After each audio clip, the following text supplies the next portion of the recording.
प्यारे बच्चों, आज हम पढ़ेंगे छठी क्लास का लेसन नंबर 1। भोजन कहाँ से आता है। आज आपने अपने घर में क्या खाया था, पता लगाइए कि आपके दोस्तों ने आज क्या खाया था। क्या आपने कल और आज एक ही प्रकार का आहार लिया था। क्या यह सत्य है कि अलग अलग समय में हम भिन्न भिन्न प्रकार का आहार लेते हैं। हम विभिन्न प्रकार की खाद्य सामग्री के बारे में जानेंगे। विभिन्न खाद्य पदार्थ।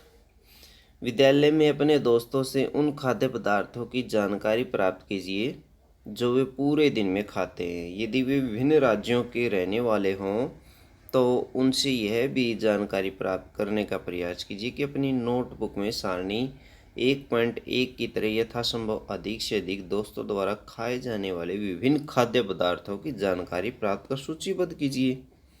तो ये सारणी आप भर सकते हैं कि आपने और आपके दोस्तों ने क्या खाया। दोस्त का नाम यहाँ लिखेंगे, जैसे समीर ने क्या खाया, रिहान ने क्या खाया।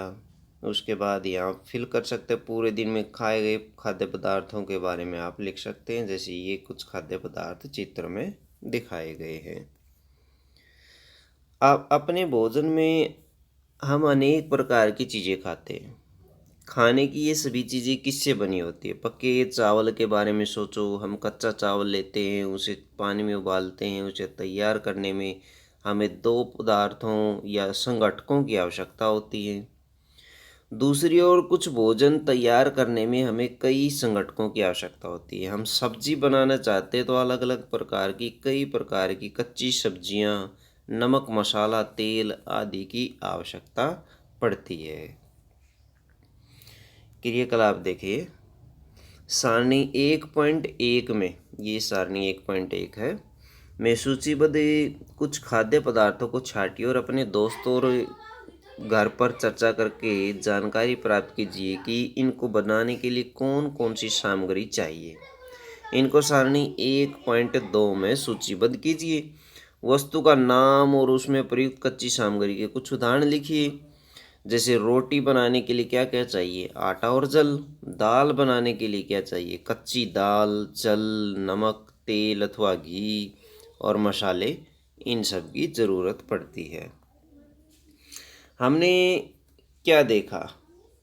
हमने देखा, कक्षा में चर्चा कीजिए, क्या हम विभिन्न व्यंजनों में कुछ संघटक समान रूप से प्रयुक्त करते हैं। अच्छा, ये संघटक कहाँ से आते हैं। खाद्य सामग्री और उनके स्रोत। सारणी 1.2 में सूचीबद्ध कुछ कच्ची सामग्री जैसे फल और सब्जी के स्रोत का अनुमान लगाना हमारे लिए बहुत आसान हो सकता है। ये कहाँ से आते हैं, निश्चित रूप से पौधों से प्राप्त होते हैं। गेहूं और चावल का क्या स्रोत है। आपने धान और गेहूं के खेतों में उनके पौधे अनेक पंक्तियों में देखे होंगे। इनसे हमें अनाज प्राप्त होते हैं। तो आप फ्रूट से देख सकते हैं, ये पौधों से प्राप्त होते हैं। कुछ अन्य खाद्य पदार्थ जैसे दूध, अंडा, मुर्गा, मछली, झींगा, मांस आदि हमें जंतुओं से प्राप्त होते हैं। ये देख सकते हैं, जंतुओं से प्राप्त हो सकते हैं। क्रियाकलाप 3 देखिए। आइए हम पूर्व सूचीबद्ध खाद्य पदार्थों और उनके संगठनों के स्रोत का जानने का प्रयास करेंगे। कुछ उदाहरण सारणी 1.3 में दिए गए हैं। तो इसमें देखिए, कुछ और उदाहरण इस सूची में जोड़िए, इनके रिक्त स्थानों की पूर्ति कीजिए। ये 1.2 में दिए गए कुछ खाद्य पदार्थ हैं। धान का खेत देख सकते हैं और गेहूं का परिवहन देख सकते हैं, गेहूं को ऐसे ढोया जाता खेत से। और इडली है, जैसे इडली के बनाने के लिए चावल चाहिए, उड़द की दाल, नमक और जल आदि चाहिए। और कहाँ से प्राप्त होते हैं, पौधों से। चिकन करी कहाँ से कैसे बनती है, चिकन से, मसाले से, तेल, घी और जल से। और कहाँ से प्राप्त होते हैं, पौधे और जंतु दोनों से प्राप्त होते हैं। चिकन जंतुओं से प्राप्त होता है और जबकि अन्य सामग्री पौधों से प्राप्त होती है। खीर कैसे बनती है, दूध, चावल, चीनी से बनती है। जंतु और पौधों से प्राप्त होते हैं ये स्रोत में। घी पनीर और दही का उपयोग संसार के प्रत्येक क्षेत्र में किया जाता है। क्या आप कुछ जंतुओं के नाम बता सकते हैं जो हमें दूध देते हैं? जैसे गाय होती है, भैंस होती है, इनसे हमें दूध प्राप्त होता है। भोजन के रूप में पौधे के किस भाग का प्रयोग किया जाता है और जंतु उत्पाद का प्रयोग किया जाता है, उसके बारे में जानेंगे। पौधे हमारे भोजन का मुख्य स्रोत हैं। हम पौधे के कौन से भाग का उपयोग खाद्य पदार्थ के रूप में करते हैं? हम पत्तियों वाली अनेक सब्जियां खाते हैं। कुछ पौधों के फलों को भोजन के रूप में खाते हैं।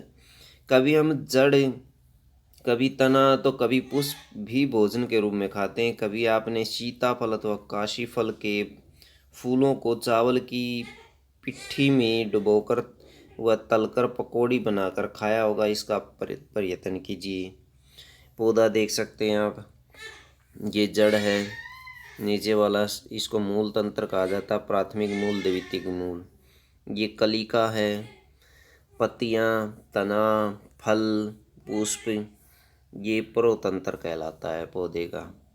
प्रतंत्र यानी जो आगे बढ़ने वाला तने वाला हिस्सा। इंटरनोड, ये इंटरनोड है। नोड जहाँ से टहनियाँ उगती हैं उसे नोड कहते हैं। कुछ पौधों के दो या दो से अधिक भाग खाने योग्य होते हैं। उदाहरण के लिए सरसों के बीज से हमें तेल प्राप्त होता है। नीम की पत्तियों का उपयोग साग बनाने के लिए किया जाता है। क्या आप केले के पौधे के विभिन्न भागों के बारे में सोच सकते हैं जिन्हें हम भोजन के रूप में लेते हैं? क्या आप किसी अन्य पौधे के बारे में सोच सकते हैं जिसके दो या दो से अधिक भाग खाए जाते हैं? पहली जानना चाहते हैं कि हमारे भोजन का पौधे और जंतु के अलावा भी कोई अन्य स्रोत है? क्या किसी अन्य स्रोत से भी हम प्राप्त कर सकते हैं? तो आप ये सारणी भर सकते हैं। बैंगन का भरता किससे बनता है? बैंगन से, मिर्च मसाले के रूप से, फल से ये प्राप्त होता है, पौधे के फल भाग से ये प्राप्त होता है। तो ये आप और भर सकते हैं इसमें किसी अन्य खाद्य पदार्थ के बारे में और कहाँ से प्राप्त होते हैं और पौधे के किस भाग से वो प्राप्त होते हैं। तो आप इसमें टेबल में भर सकते हैं। अपने आसपास के अनजान पौधों यह देखने के लिए परीक्षण न करें कि वे खाने योग्य हैं या कभी कभी पौधे विषैले भी हो सकते हैं। ये जो पौधे होते हैं कभी कभी विषैले भी हो सकते हैं। जैसे जट्रोफा का बीज होता है, जट्रोफा का जो फल है वो जहरीला होता है। टेस्टिंग न करें। क्रियाकलाप 5 करते हैं बच्चों। मूंग अथवा चने के कुछ सूखे बीज लीजिए। अब इनमें कुछ बीजों को जल से भरे एक पात्र में डाल दें और एक दिन के लिए छोड़ दें। अगले दिन जल को पूरी तरह से निकाल दें और बीजों को गिलास में रहने दें। उन्हें एक गीले कपड़े में लपेटकर एक ओर रख दीजिए। क्या आप बीजों में कुछ परिवर्तन देखेंगे? क्या एक छोटी सी सफ़ेद संरचना आप देख सकते हैं इनके ऊपर? ये देखिए चने के बीज हैं और छोटी छोटी संरचना इनके ऊपर आपको दिखाई देगी।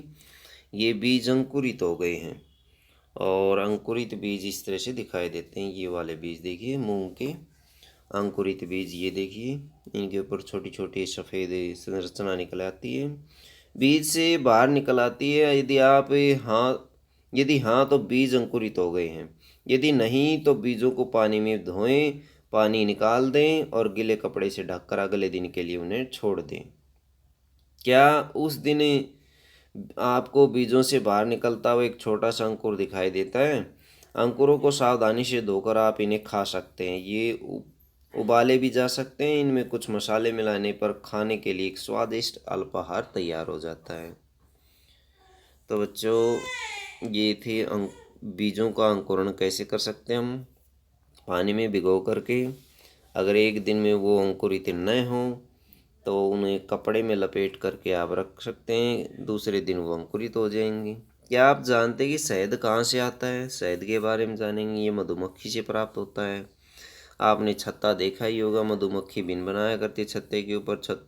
मधुमक्खियाँ फूलों से मकरंद एकत्रित करती हैं, इसे अपने छत्ते में भंडारित कर लेती हैं और फूल और उनका मकरंद वर्ष के केवल कुछ ही समय पर उपलब्ध होता है। अतः मधुमक्खियाँ क्या करती हैं, इस मकरंद का भंडारण कर लेती हैं ताकि पूरे वर्ष इसका उपयोग किया जा सके। हम ऐसे छत्तों में मधुमक्खियों द्वारा भंडारित भोजन का शहद के रूप में प्रयोग कर सकते हैं। ये छत्ता आप देख सकते हैं मधुमक्खियों का। जंतु क्या खाते हैं? क्या अपने घर में ऐसा कोई पालतू पशु है? आपके घर में कोई ऐसा पालतू पशु है जिसकी आप देखभाल करते हो, कुत्ता, बिल्ली, भैंस या बकरी? फिर आपको इसकी जानकारी भी अवश्य होगी कि आपका पालतू जानवर क्या खाता है। तो क्या खाता है? अन्य जंतु क्या खाते हैं? क्या आपने कभी गिलहरी, कबूतर, छिपकली आदि छोटे छोटे कीटों को खाना खाते हुए देखा है? तो ये गिलहरी को आप देख सकते हैं चित्र में।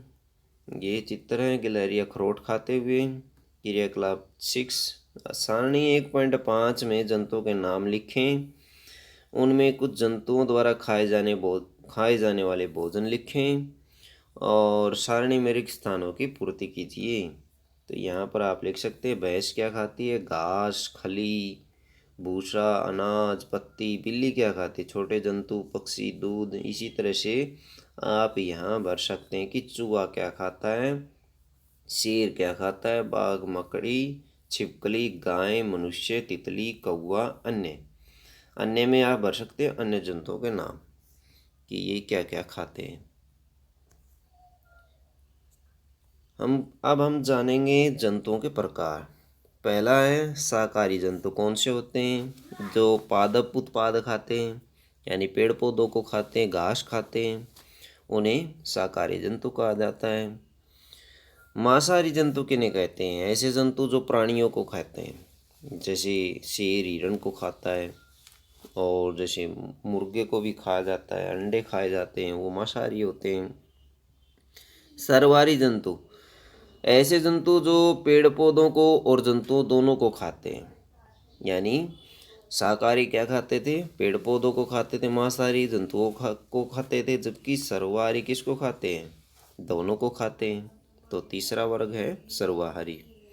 तो यहाँ पर एक टेबल दी गई है बच्चों 1.6। इसमें आप भर सकते हैं शाकाहारी जंतुओं के नाम, जैसे गाय, भैंस, बकरी।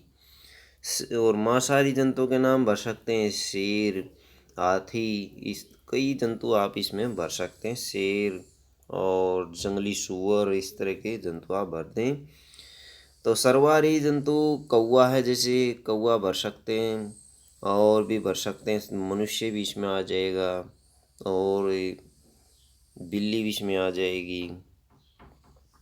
पहेली जानना चाहती है कि सारणी 1.6 को भरते समय मनुष्य को आप किस वर्ग में रखेंगे? मनुष्य को सर्वाहारी वर्ग में रखेंगे। कुछ प्रमुख शब्द बच्चों: संघटक, खाद्य पदार्थ, मकरंद, अंकुरित बीज, शाकाहारी, मांसाहारी, सर्वाहारी। ये लेसन में आए हुए हैं, इनके बारे में। मकरंद क्या होता है? फूलों का रस होता है। खाद्य क्या होता है? खाए जाने वाला पदार्थ होता है। शाकाहारी जो जो कि पादप और पादपों से प्राप्त उत्पाद खाते हैं। पादप क्या होते हैं? पेड़ और पौधों को पादप कहते हैं। अंकुरित बीज जो पानी में डालने पर अंकुरित हो जाते हैं। और मांसाहारी जो मांस खाने वाले जंतु होते हैं। सर्वाहारी जो सब कुछ खाते हैं, यानी पादप उत्पाद भी खाते हैं और पेड़ जंतुओं को भी खाते हैं। हम बच्चों अब कुछ क्वेश्चन करेंगे आपके अभ्यास के। क्या सभी जीवों को एक ही किस्म के भोजन की आवश्यकता होती है? प्रश्न नंबर 1। नहीं, सभी जीवों को अलग अलग भोजन की आवश्यकता होती है। छोटे बच्चों को थोड़े प्रोटीन, कार्बोहाइड्रेट युक्त भोजन की आवश्यकता होती है, या दूध की आवश्यकता होती है। बड़े व्यक्तियों को जो ज़्यादा काम करते हैं उनको ज़्यादा प्रोटीन युक्त, ऊर्जा युक्त भोजन की आवश्यकता होती है।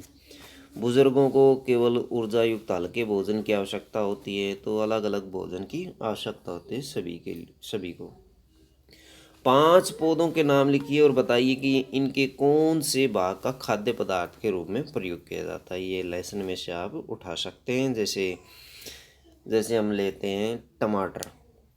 टमाटर में फल भाग का प्रयोग किया जाता है, कि जो फल लगता है उसी का प्रयोग करते हैं। आम में भी फल का प्रयोग करते हैं। और कई ऐसे आप लिख सकते हैं, जैसे पालक है, पालक में पत्तों का प्रयोग किया जाता है, मूली में जड़ का प्रयोग किया जाता है।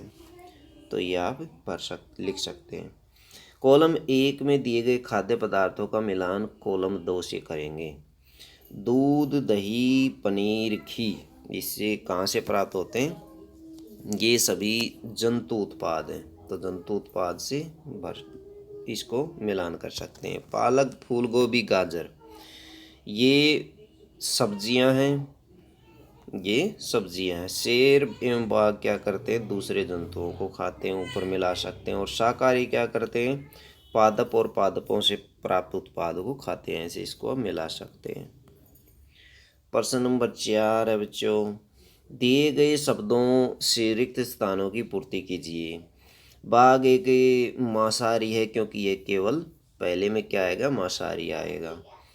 हिरण केवल पादप पादप उत्पाद खाता और इसलिए इसे शाकाहारी कहा जाता है, यहाँ शाकाहारी आ जाएगा।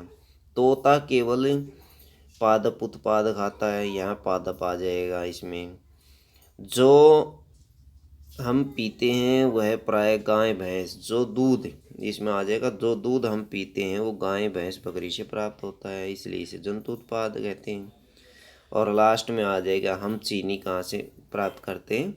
गन्ने से हमें चीनी मिलती है। तो बच्चों आप ये प्रश्न कर सकते हैं। तो बच्चों ये था आपका पाठ नंबर 1, भोजन कहाँ से आता है।